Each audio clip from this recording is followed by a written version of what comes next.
Hey, so today we are going to be taking a look at the Cidoo Cidoo, I don't know how to say it, V65 from Epomaker. So here's the thing, I've been using this keyboard completely stock for a little over a month and a half, and I've been thoroughly impressed with how nice this keyboard is. So out of the box, this comes with extra feet if you need to replace them to get in and mod the keyboard, a USB-C cable, as well as some interesting extra parts for the switches that I'll get to a little bit later in the video. This is a 65% layout with a rotary knob for your volume, as well as a mute if you push down directly on the knob itself. And the case is aluminum, and it is anodized. This is kind of off-white retro color. Now, feature-wise, this keyboard has a lot going on, a lot of different pre-programmed LED RGB settings. It can be customized with VIA and QMK. It's got Bluetooth wireless, which you can connect up to 3 different devices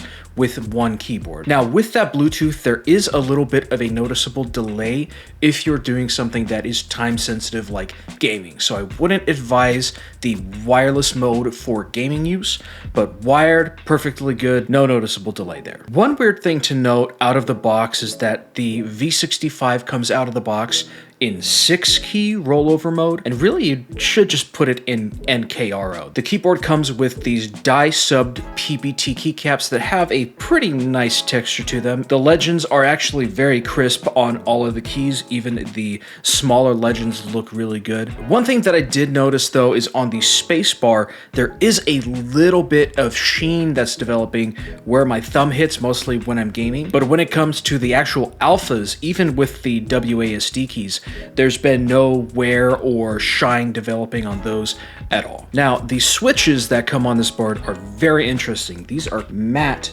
linear switches here. Now, these have a weight of 47 grams, fairly light, and they are factory lube. Honestly, I don't think you really need to open these up to re-lube them. They feel great out of the box. These switches have palm stems with nylon housings and are 5-pin, which means that this keyboard is a 5-pin PCB, so it's pretty much compatible with any switch that you want to throw at it. And the entire board is south-facing, so you won't have any issues with compatibility with certain profiles like Cherry. Now, what's really weird is these switches do have windows for the LED to shine through. However, it comes with diffusers in the box, and to be honest, the appearance doesn't change with the keycaps on very much. Looking at the stabilizers, they're also pretty nice. They are pre-lubed out of the box. I do find that most of them look pretty good. One side of the stab wire on the spacebar was a little bit dry, but otherwise the others were very well lubed. Now, these are plate mount stabs, and the housing really doesn't budge at all in the plate, and you're also not going to get any of that unpleasant sound from the housing wobbling around on the plate itself. It has a polycarbonate plate on top, and it does come with foam. It has case foam as well as PCB foam. So it comes with a lot of the work done. But before we get to the sound test, this sucker is gasket mounted, and it's not the type of gasket mount where it's just this super tight fit and there's no flex. This has real flex. With the foam gaskets on the sides combined with the PC plate, it's got a lot of very nice flex that if you've never tried before, you really got to try, because it definitely is a different experience compared to a hard plate that is rigid with no flex. So for me, I actually kind of prefer this. It feels and sounds very nice.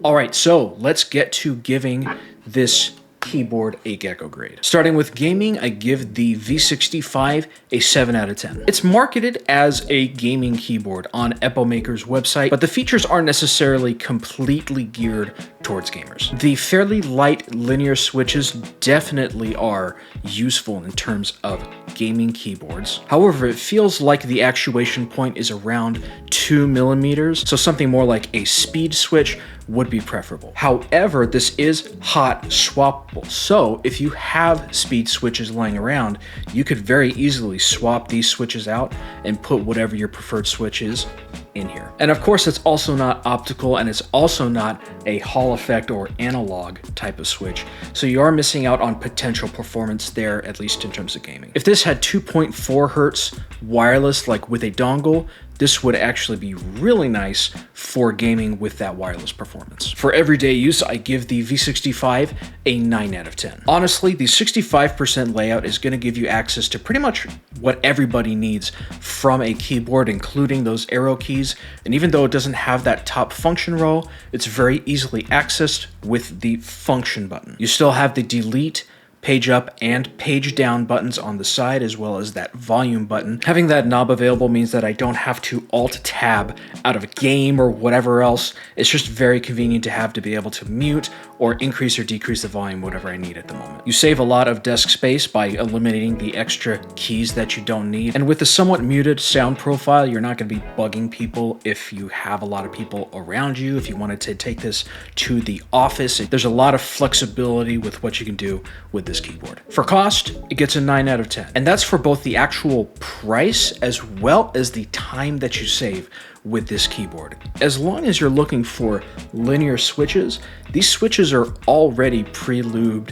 very well out of the box. It's got pre-cut foam in the case. It's already got a nice aluminum case on the outside, and you get that really nice flexing gasket mounted experience. And all of that is just at $130, which is pretty stinking good. Not to mention that it's also wireless on top of the USB-C wired connection. And for my personal opinion, I give this a 10 out of 10. I really like this keyboard. Normally, I really like optical switches, at least in gaming mice. I think that's really the way to go. And also the new analog switches that are going to be coming out pretty soon. But with keyboards, mechanical switches are just so much more flexible because there's so much more available that having a mechanical switch PCB gives you a lot more flexibility than an optical PCB. So altogether, the V65 gets an 8.8 out of 10. This is really a beast of a stock keyboard. It's a very good value, and it has a lot of very premium features. The south-facing PCB, the actual flexing gasket mount. There's a lot of really high-quality premium features that are coming in at a pretty stinking good price. But if you're looking for a keyboard that is geared more towards gaming specifically, take a look at my video on the MaxFit 67 on somewhere around here. Leave a like, consider subscribing if you want to see more content like this. You guys take care, God bless, and I'll see you in the next one, okay? Later.